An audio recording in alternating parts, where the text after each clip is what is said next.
Ang isang nakita ko talaga na yung mga taong punong-puno ng kagalakan at yung pamilya nila nako-contaminate nila o naiimpluwensyahan nila na magkaroon ng kagalakan. Ito yung mga taong praktikal, pragmatic people na, hindi sila magastos. Hindi mo makikita yung bahay nila cluttered with a lot of things. Kasi remember, yung happiness, it's triggered by external circumstances. And there is that bit of materialism and consumerism. So, bibili ka, mag-a-acquire ka ng bagay na potential hindi mo na magagamitin because at that time of acquisition, you felt good. Diba? You had that jolt of happiness that was you having that experience na dependent dun sa pagbili mo ng bagay. Diba? Pero ang taong may joy,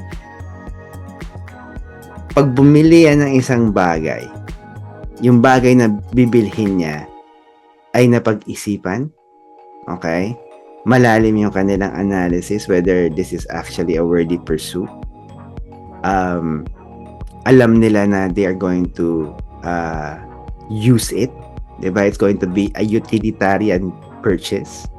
At ang aim nila, it's their life joy and satisfaction, yung personal life joy and satisfaction nila.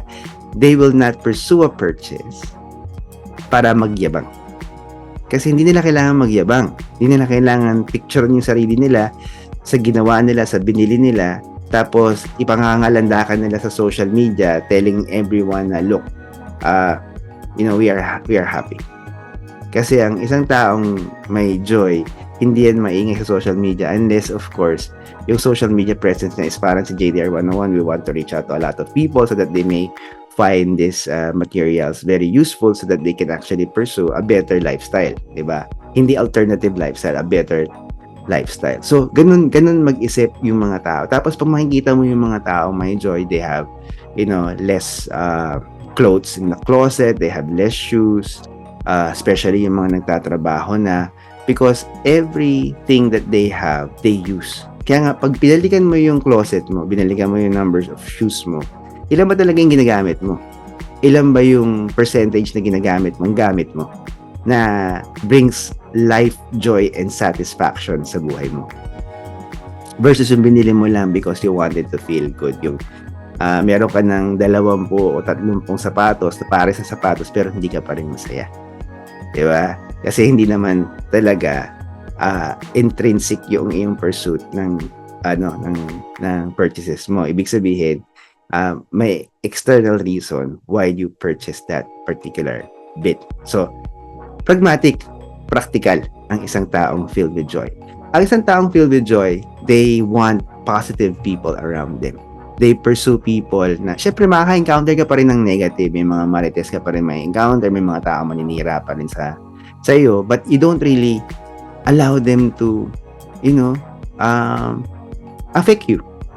Kasi makikita mo minsan, di ba, kahit yung isang kaibigan ko sa social media, ang ingay-ingay lately kasi meron siya pinapatamaan sa social media na somebody who slighted him. So, I don't want to go into those things with this friend of mine. So, I just leave it be. Trip mo yan, yun ang gusto mong gawin sa buhay. Pero yung kakapagod na, magta-type ka, mag-iisip ka ng susulat mo, maghahanap ka pa ng panlaban mo, ng meme, di ba? You spend so much time, so much effort trying to defend, trying to attack, so much things that goes into your mind, di ba? Kasi kung hindi ka naman naapektuhan ng tao, obviously hindi ka gagawa ng isang bagay that will actually seem to be an attack or seem to be a defense on your end. Kasi yung mga taong may joy, they don't really care about negative people around them.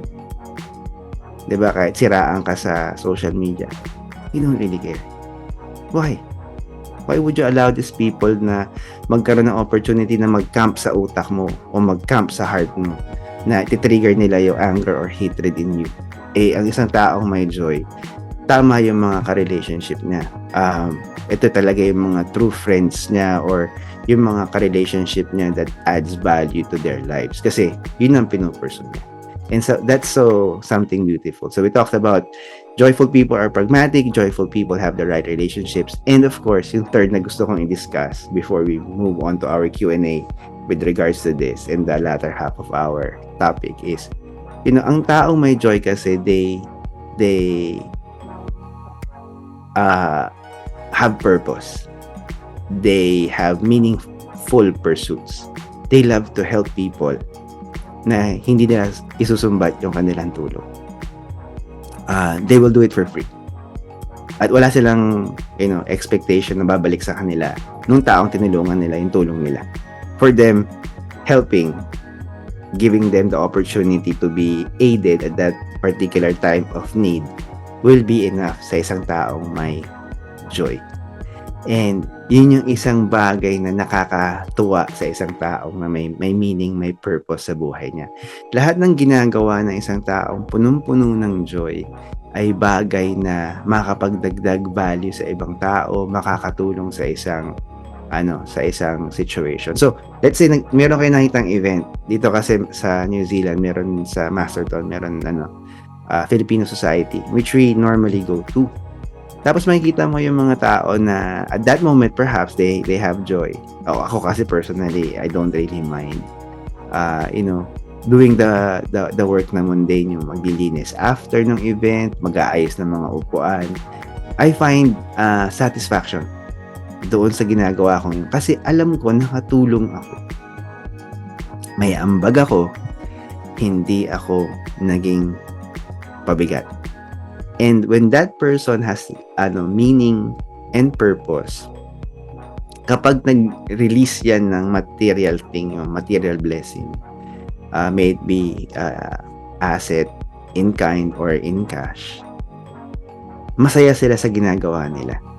And when I say, because they do it purposefully. So for instance, I was talking to my children, meron na silang in-earmark na items na ipamimigay namin sa mga bata na nangangailangan, let's say, ng laruan. May naka-earmark doon sa bank account namin na for the pursuit of helping out people. May naka-earmark ng time sa amin para gamitin namin yung time na ito para makatulong sa kapwa namin. So those are the things na yung taong may meaning, may purpose is filled with joy. Saka in a way kasi yung tao na filled with joy, gusto niya yung ibang taong is ma-respect, magkaroon din ng joy. At normally yung mga taong filled with joy kasi they're very, very professional. So they respect people's time, diba? They respect people's opinion.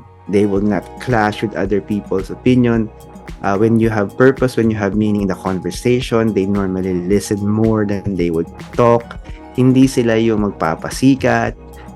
Walang pressure or walang burden sa shoulders nila na put their foot forward. They don't really care, diba? So pag nakita mo kasi sa kali, diba, meron kang kali, tapos meron kang sasakyan, for instance, it doesn't matter kasi kung nasakyan meron ka when you use the same road. You will also be burdened with the same traffic. You will be burdened with the same rules and regulation.